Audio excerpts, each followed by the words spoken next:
نظم دی وایي خپل احساس نه پرېښودم. د چا د چغو د پیغور راباندې تور ولګېد، نن مې په کلي کې د غرونو په سر اور ولګېد. دومره بې درده و چې لاسو کې یې توپ راغېستو، هر چا په لاسو کې ټوپک او راشنکوپ راغېستو. ډېر خیال ډېر دومره بې درده و چې لاسو کې یې توپ راغېستو، هر چا په لاسو کې ټوپک او راشنکوپ راغېستو.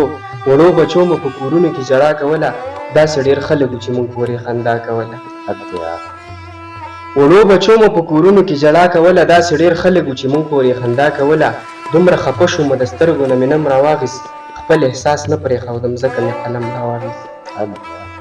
نور به زه څه لیکم، وړه غوندې ګیله لیکمه، باداره غوږ شه د خپل وران وطن قصه لیکمه.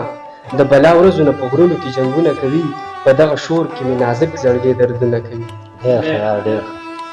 د بلا ورځو نه په غرونو کې جنګونه کوي، په دغه شور کې مې نازک زړګی دردونه کوي.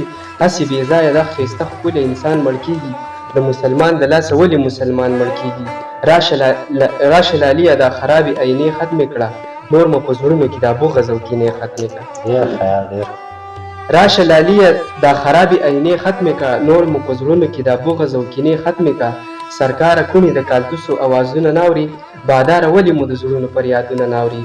زندګي ولې په ژړا او اسویلي تېره کړو، دا حق لرو چې موږ خپلې زندګي تېره کړو. دا بیا ووایه.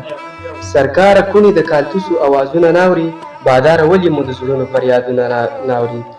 زندګي ولې په ژړا او اسویلي تېره کړو، دا حق لرو چې موږ خپلې زندګي تېره کړو.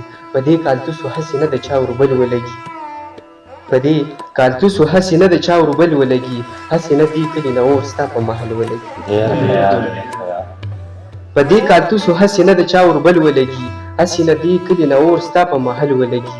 نو دا به ښه وي چې سرکاره یوه نقشه جوړه کړه، دې ظالمانو منځ کې راشه یوه جرګه جوړه کړه.